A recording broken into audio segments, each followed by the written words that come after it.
मित्रों नमस्कार। आप सभी का हमारे इस चैनल लक्ष्य टू द पॉइंट में एक बार पुनः हार्दिक स्वागत है।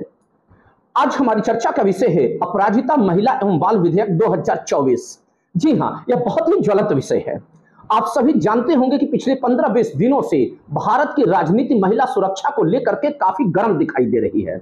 मैं बात कर रहा हूं बंगाल यानी कलकत्ता में हुए जूनियर डॉक्टर के साथ रेप की घटना का।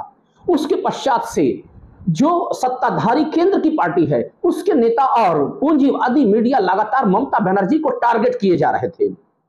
वे बंगाल की सुरक्षा पर प्रश्न चिन्ह लगा रहे थे, बंगाल में महिलाओं और बच्चों की सुरक्षा पर प्रश्न चिन्ह लगा रहे थे। वे ममता बनर्जी से इस्तीफे की मांग कर रहे थे। ठीक ऐसी स्थिति में जो राजनीतिक तुतु मैमे का दौर चालू हुआ, उस पर ममता बनर्जी ने इस विधेयक के जरिए लगाम लगाने का कार्य किया है और यह विधेयक अब वहां के राज्यपाल के पास हस्ताक्षर के लिए भेज दिया गया है। यानी कि कुल मिलाकर के जो बीजेपी और उसकी पूंजीवादी मीडिया राजनीति का खेल ममता बनर्जी के खिलाफ कर रही थी, ठीक ममता बनर्जी ने अब बॉल सीधे यानी गेंद को सीधे बीजेपी के पाले में फेंक दिया है। आपको यह जानकर आश्चर्य होगा कि आखिर ऐसा ममता बनर्जी ने क्या किया कि जिससे कि जो गेंद है बीजेपी के पाले में चला गया। क्या बंगाल के राज्यपाल इस विधेयक पर हस्ताक्षर करेंगे? क्या राष्ट्रपति जो द्रौपदी मुर्मू हैं वह इस विधेयक पर हस्ताक्षर करेंगी? ठीक जैसे ही राष्ट्रपति द्रौपदी मुर्मू का साइन हो जाएगा, यह विधेयक अधिनियम बन जाएगा और महिलाओं के खिलाफ जो अपराध की घटना, यौन अपराध की घटनाएं और रेप की घटनाएं बंगाल में हो रही हैं, शायद उस पर हमेशा के लिए लगाम लग जाए। अब आपके मन में एक प्रश्न होगा कि आखिर जब विधेयक राज्य सरकार ने पेश किया है तो उस पर राष्ट्रपति द्रौपदी मुर्मू की सिग्नेचर की क्यों आवश्यकता है? और अगर उन्होंने मना कर दिया तो ऐसी स्थिति में क्या बीजेपी की किरकिरी नहीं होगी? और अगर द्रौपदी मुर्मू ने हस्ताक्षर कर दिया तो ऐसी स्थिति में बीजेपी शासित राज्यों पर भी दबाव उत्पन्न होगा कि जो कार्य महिलाओं के को यौन अपराधों से बचाने के लिए बंगाल सरकार कर सकती है, ऐसी स्थिति में बीजेपी शासित कोई राज्य महिलाओं को यौन अपराधों से छुटकारा दिलाने के लिए कानून क्यों नहीं लेकर के आ रही? पिछले 15 दिनों से जो राजनीति गरमाई हुई है, आपको ऐसा लग रहा होगा कि बंगाल में महिलाओं और बच्चों की स्थिति सुरक्षित नहीं है और शायद ममता बनर्जी सरकार भारत की सबसे ज्यादा अराजकतावादी सरकार है। लेकिन यह गलतफहमी आपके दिमाग में पैदा की गई। फिलहाल यदि हम महिलाओं से जुड़े हुए मामले को देखें, उससे जुड़े हुए रेप के मामले को देखें, तो ऐसी स्थिति में सर्वाधिक जघन्य अपराध करने वाले राज्य कौन कौन से हैं? तो उस सूची में सबसे ऊपर स्थान आता है राजस्थान का। जी हां, मैं बात कर रहा हूं एनसीआरबी की रिपोर्ट 2022 की। अगर मैं बात करूं तो महिलाओं से साथ होने वाले रेप के मामले में राजस्थान पहले नंबर पर है, जिसमें कि 5309 मामले सामने आए 2022 में। उसके पश्चात आता है दूसरे नंबर पर योगी आदित्यनाथ का राज्य, जो कि अपने राज्य में सुशासन का दावा करते हैं। और इसमें 2022 की इस रिपोर्ट में कहा गया कि 3690 रेप के केस जुड़े विगत एक वर्ष में। वहीं तीसरा स्थान आया बीजेपी ही शासित राज्य मध्य प्रदेश का, जिसमें कि 3029 मामले देखे गए।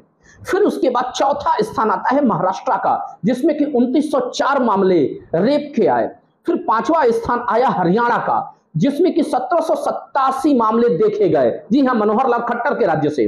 तो आप समझ गए होंगे कि यदि हम महिलाओं के साथ होने वाले रेप के मामले की बात करें, ये आंकड़ा आपको एग्जाम में भी बहुत काम आने वाला है। तो ये क्रमवार 5 राज्य थे और इसमें से या तो सभी में या अधिकतम में बीजेपी का ही शासन रहा है।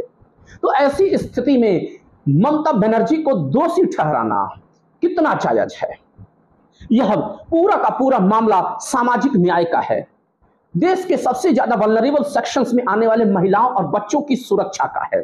और इस सूची से आप अंदाजा लगा लिए होंगे कि बंगाल कहीं भी आसपास नहीं टिकता।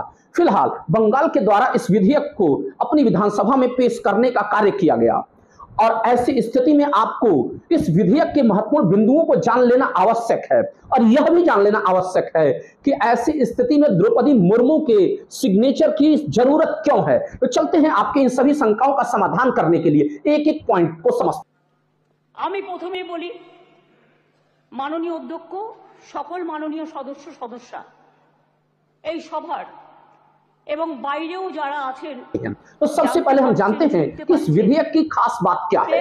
तो सबसे पहला पॉइंट जो इसमें कहा गया है, इसमें कहा गया है कि यदि कोई व्यक्ति दुष्कर्म करता है तो ऐसी स्थिति में दुष्कर्म करने के पश्चात जो कानूनी कार्रवाई की जाएगी, पुलिस द्वारा कार्रवाई की जाएगी, उस मामले में अधिकतम 21 दिन के भीतर यानी 21 डेज के भीतर सुनवाई हो जानी चाहिए, न्यायिक सुनवाई हो जानी चाहिए। यदि किसी कारणवश 21 दिन में सुनवाई नहीं हो पाती है तो ऐसी स्थिति में 15 दिन और एक्स्ट्रा दिया जाएगा पुलिस कर्मियों को कि इस जांच को किसी तरीके से पूरा करके अपनी रिपोर्ट दे दे। खैर, यदि न्यायपालिका को भी यह अधिकार दिया गया है, यदि 21 दिन से ज्यादा देरी लग रहा है तो ऐसी स्थिति में वह पुलिस समूह से पूछ सकती है या उस दल से पूछ सकती है कि आखिर 21 दिन में रिपोर्ट क्यों नहीं, चार्जशीट क्यों नहीं दाखिल की गई। खैर, फिलहाल 15 दिन का और समय दे दिया गया, यानी कुल मिलाकर के रेप से जुड़े हुए मामले की अधिकतम जो सुनवाई की तारीख रखी गई है वह 36 दिन का रखा गया। 36 दिन में पूरा फैसला आ जाएगा।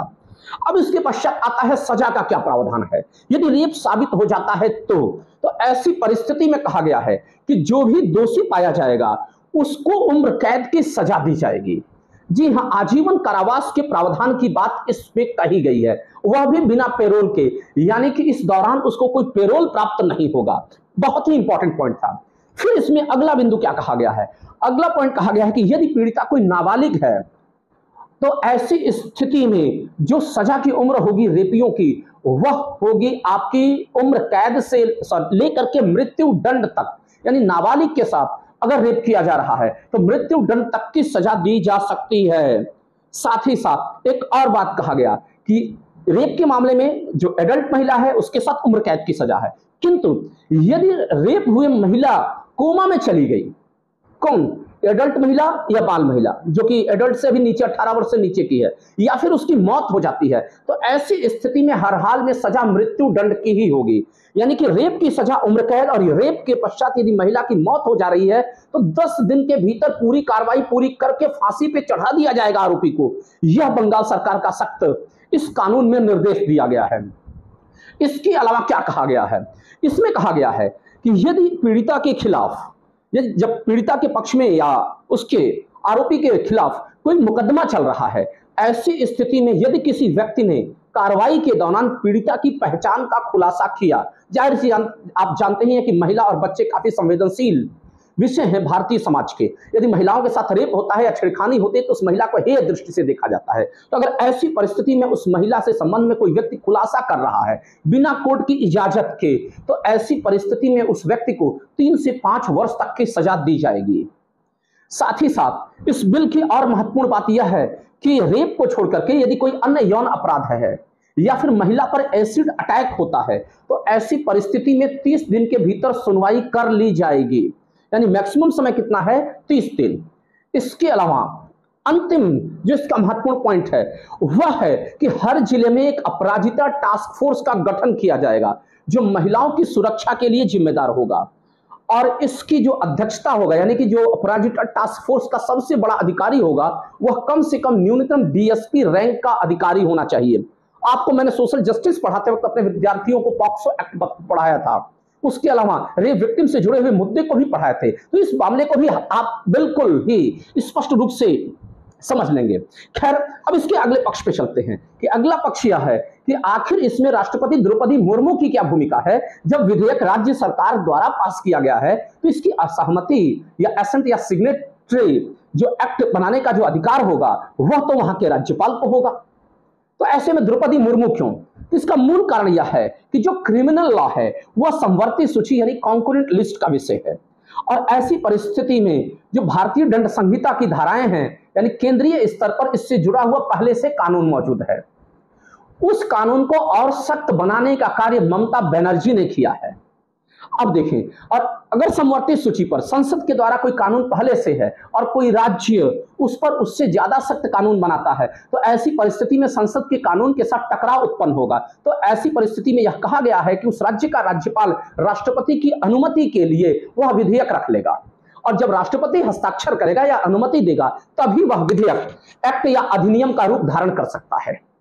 तो जी हां, कुल मिलाकर के खैर यह विधेयक निश्चित तौर पे जहां तक मुझे उम्मीद है कि राष्ट्रपति द्रौपदी मुर्मू द्वारा हस्ताक्षरित हो जाना चाहिए, किंतु इसके पहले भी दो एक राज्यों ने ऐसे ही विधेयक को भेजा था राष्ट्रपति के पास, जिसको कि बीजेपी सरकार ने ठंडे बस्ते में डाल दिया। खैर, इसका भविष्य जो भी हो, फिलहाल इतना आप समझ लें कि इतना ज्वलंत मुद्दा है कि अब पल्ला पूरी तरीके से जो बॉल है बीजेपी के हाथ में जा चुकी है। यदि सिग्नेचर होता है द्रौपदी मुर्मू के द्वारा, तो ऐसी परिस्थिति में जो बीजेपी शासित राज्य हैं, जिसमें कि यौन अपराधों की दर सबसे ज्यादा है, और जैसा कि मैंने आपको बताया कि राजस्थान और बीजेपी उत्तर प्रदेश जो कि योगी आदित्यनाथ का राज्य है, वह दूसरे स्थान पर है, उन पर भी दबाव होगा कि आखिर योगी आदित्यनाथ ने महिलाओं से जुड़े हुए ऐसे संवेदनशील मुद्दे पर अपने यहां क्यों नहीं कानून लाया। और हर हाल में ममता बनर्जी बाजी मार ले जाएंगे, और यदि हस्ताक्षर नहीं हुआ तो ऐसे में पूंजीवादी मीडिया और बीजेपी की नेताओं की बोलती बंद हो जाएगी। तो उम्मीद करता हूं कि आज की कड़ी आपको समझ में आ गई होगी। फिर मिलते हैं नए मुद्दों के साथ। आप जान तो रहे होंगे कि कितना आंदोलन हुआ था इस बंगाल में हुए रेप को लेकर के। फिलहाल मिलते हैं नए विषय के साथ, तब तक के लिए धन्यवाद। कैसा लगा यह वीडियो आप कमेंट जरूर करें।